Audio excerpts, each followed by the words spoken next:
Ahora, ¿por qué hago la diferencia Claro, entiendo. entre los proyectos top y los proyectos ordinarios, los proyectos convencionales? Yo como teórico del doblaje divido al doblaje de voz en varias categorías esenciales. Comenzamos por el doblaje de voz llano o puro, que es un doblaje de voz que podemos hacer tú y yo. Tal vez nos podemos tomar unas cervezas ahí en la sala de tu casa o en la sala de la mía y ya con unos tragos encima, somos adolescentes, agarramos un video de YouTube, le ponemos silencio y decimos tonterías y ahí como Dios nos dé a entender. Ese es el doblaje de voz puro, el doblaje de voz llano. El doblaje de voz en su forma más esencial, como forma de expresión creativa, en su forma más esencial, el doblaje de voz es un juego. Es una actividad lúdica, recreativa, intuitiva y gozosa. Cualquier persona puede hacer doblaje de voz, cualquiera. Le ponemos silencio y empezamos a decir tonterías, lo que se nos ocurra, y ya estamos haciendo doblaje de voz. Pasamos a una siguiente categoría, doblaje de voz básico, lo que conocemos como fan dub. Es este doblaje que se hace con esmero, con cuidado, Claro. con cierta minuciosidad, pero sin mayor conocimiento, como Dios nos da a entender, como lo que vamos adivinando, lo que suponemos que es doblaje de voz, pero se hace más bonito, el llamado fan dub. Pasamos al plano profesional y ahí encuentro una división, dos categorías muy notoriamente identificables: el doblaje de voz convencional u ordinario y el doblaje de voz premier, el doblaje de voz absoluto. El doblaje de voz convencional yo lo divido en tres subcategorías: doblaje de voz convencional genérico, el doblaje de voz intermedio, digno, y el doblaje de voz convencional de filigrana, el que está muy bien hechecito, pero no deja de ser doblaje de voz. ¿Y a qué me refiero cuando digo no deja de Doblaje de voz ser doblaje convencional. de voz? El convencional. Claro. Ujú. El llano, el básico y el convencional encajan en la definición de doblaje de voz. ¿A qué me refiero con esto? Lo que conocemos como doblaje de voz, un pegote. O sea, ustedes ven mi imagen, ven mis expresiones, cómo levanto las cejas, cómo muevo las manos, pero lo que están escuchando es una persona que dice: ustedes ven mi imagen, cómo levanto las cejas, cómo muevo las manos, y eso es lo que están Claro. escuchando. Y no corresponde, no hay una correspondencia visual, es un pegote. Ahora, O lo sea, que no yo tiene llamo el doblaje, no tiene la misma esencia, no tiene el mismo corazón de la escena. la misma energía, la misma fuerza, la misma conciencia de estar en situación. En este momento tú y yo estamos teniendo una conversación cordial, sana, productiva, con afán de que nuestros amigos y nuestras amigas aprendan cosas nuevas que les sean Claro. útiles, pero sería diferente la energía, aunque estuviéramos hablando este mismo tono, si tú y yo tuviéramos un problema personal de hace muchos años. Y yo te puedo estar hablando al mismo tono. Claro, se sentiría Y, una y- tensión, una cosa. y te puedo explicar, Tonino, cómo es el doblaje convencional, pero ya mi tono vocal cambió. Y el ritmo en el que te estoy hablando cambió. El ceño ya cambió. La forma en la que miro a la cámara cambió. La forma en la que estoy sentado cambió. Y muchas veces en Claro. el doblaje de voz genérico, y con mayor razón en el básico y en el puro, muchas veces al no tener esta conciencia los actores y las actrices, las personas intérpretes, se dedican a leer textos. Y creo que en el mejor de los casos a leer textos, en el peor de los casos a creer que están actuando, porque Sí. creen que actuar es dar inflexiones vocales. Estoy enojado. Estoy feliz. Estoy tan triste. Estoy tan triste por lo que acaba de ocurrir la semana pasada. Y eso no es actuar, eso es Claro. fingir. Eso es tomar un catálogo de intenciones vocales prefabricadas que te enseñaron en tu escuela de doblaje, que has aprendido a lo largo de los años escuchando doblaje. Yo siempre que me preguntan en las asesorías que imparto, en las consultorías, se acerca mucha gente a preguntarme: oye, ¿y cómo puedo hacer? No hay otra manera. no hay otra manera más que tener conciencia del lugar, del momento, de la construcción del personaje, de la emoción, lo que está sintiendo.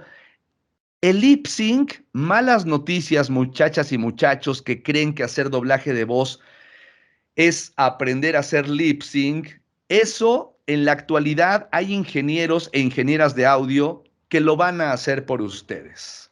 Ustedes van a decir su texto y el ingeniero lo mueve, lo achica, lo expande, le corta, le pone una letra que falta y ya quedó en lip sync. Antiguamente, cuando no había Pro Tools, estos programas de computadora tan avanzados, sí era todo un prodigio aquel o aquella persona, Claro, aquella porque mujer o aquel se hombre que hacía, ponía el lip sync y se les consideraba grandes actores. No, no eran grandes actores, eran muy hábiles para o sea, sincronizar palabras. también era porque antes, yo nunca participé en el doblaje en esa época, pero sí había como las herramientas que se utilizaban eran que si rollos y tal, entonces cuando se grababa eso tenía que quedar así o si no tenían que hacerlo todos de un principio otra vez, ¿verdad? O era así, no De- sé si estoy equivocado. de- Decía nuestro director o nuestra directora, vámonos desde arriba. Pero no solo eso, Tonino, no grababa uno solo, estabas con tres o Ajá, cuatro o exacto, en hasta grupo. cinco personas, entonces de pronto había una escena, ya la ensayamos, otro ensayo, bueno, a ver, otro ensayo, y a la hora de grabar, y se equivocaba el novato y era así como de, gulp, y Claro, había gente muy amable que te decía, vamos a hacer otra, no pasa nada, y gente que sí era un poco grosera y escuchabas, ¿no? O claro. sentías la vibra aquí junto a Qué ti, híjole, pánico. era complicado, pero tenías que aprender. Por eso adquiere importancia también la técnica del lip sync. Yo no estoy diciendo, mucha atención, muchachas y muchachos, no digo que no sea importante dominar la técnica del lip sync, pero lo que sostengo es que la técnica de la sincronía de labios, el lip sync, va a ser el aspecto menos importante de todos los factores que intervienen para conseguir un doblaje de voz de nivel superior. Paso entonces, si me lo permites, Tonino, al Sí, siguiente claro. nivel. Todo esto es doblaje de voz, convencional, básico y llano. Los fundamentos del doblaje de voz. Es un juego, es divertido, cada vez te especializas en hacerlo mejor. Pasas por el llano, por el básico, por el convencional ordinario, el convencional medio y el convencional fino, convencional de filigrana. Das el paso hacia el doblaje de voz de nivel superior, doblaje de voz total. ¿Qué es doblaje de voz total? Es una pieza, es una intervención que se le realiza a una obra cinematográfica o equivalente y consigues una pieza que encaja a la perfección con el resto de la obra en su totalidad. Cuando vamos a decir, un director de cine, Guillermo del Toro, concibe una película como Cronos, la invención de Cronos. Si no han visto la invención de Cronos, tienen que verla. Es de las primeras películas de Guillermo del Toro. La voy O a el poner en la lista. laberinto, o el laberinto del fauno. Si quieren conocer, de hecho, si no me equivoco, es la ópera prima de Guillermo del Toro, la invención de Cronos. Si no me Invención equivoco, de pero Cronos. seguro es de sus primeras películas. Cuando él concibe en su cabeza la invención de Cronos, o el laberinto del fauno, se sienta a la mesa, una mesa muy larga, con un grupo de expertos y expertas en diferentes áreas. Iluminación, vestuario, escenografía, diseño de arte. Diseño de arte es todo lo que ven. Aquí yo tengo una cámara negra de fondo, pero si hubiera un florero, eso es diseño de arte. Si hubiera un cuadrito aquí colgado, eso es diseño de arte. El color de mi camisa, el dije que traigo colgado, Claro, la barba, todo eso es diseño de arte.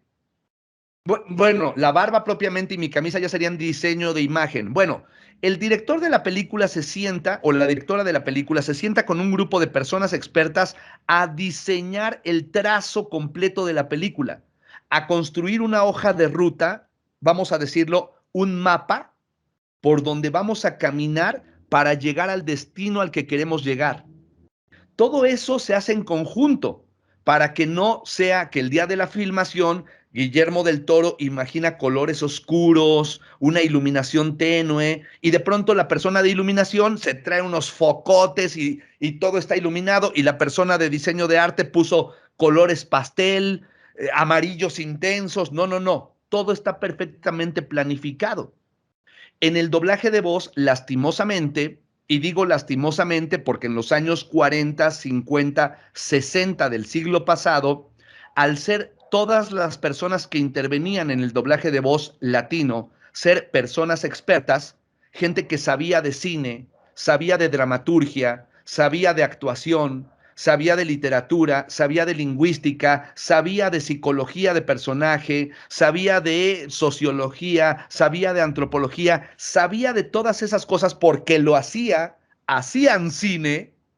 Era muy sencillo que te mandaran una película de Hollywood, tú como producción la vieras y dijeras, ya sé de qué va, es un melodrama con tintes de comedia, política, vamos a convocar a Tonino, que él es experto en comedia. Tonino, te encargo este proyecto, tú te traes a tu cuadro de actores y la cosa fluía de manera natural. Claro. En la actualidad tenemos un montón de estanquillos, de localitos que le enseñan a personas jóvenes, deseosas, genuinamente con la intención de hacer buen doblaje de voz y que creen en estas personas estafadoras que les ofrecen convertirlas en estrellas del doblaje de voz y lo único que les enseñan es a sincronizar palabras y actuar con estas entonaciones de catálogo. No, señor, Claro. no es radionovela. Probablemente en la radionovela te funcionaría, podrías engañar con estas intenciones de catálogo. En el doblaje de voz no, porque en el doblaje de voz lo que tú ves en pantalla ya fue diseñado a la perfección. Netflix, por ejemplo, no te va a decir, ah, sí, claro, Tonino, toma $3 millones para que hagas tu película, que se te ocurrió y a ver cómo sale. No, señor, ya hay un trabajo muy profundo, ya hiciste una planeación exhaustiva, ya presentaste a tu cuadro de profesionales en vestuario, en iluminación, en fotografía, y entonces Netflix o la Paramount Pictures o Warner Brothers o Sony Pictures te dice, tome usted sus $20 millones, haga su película. ¿Qué pasa cuando la película ya está hecha? La mandan para que sea doblada al español y lastimosamente, muchas veces esta película cae en manos de gente que, lo voy a decir como es y sin ánimo de faltarle al respeto a nadie, gente que probablemente ni siquiera terminó su educación media básica. En México se llama preparatoria.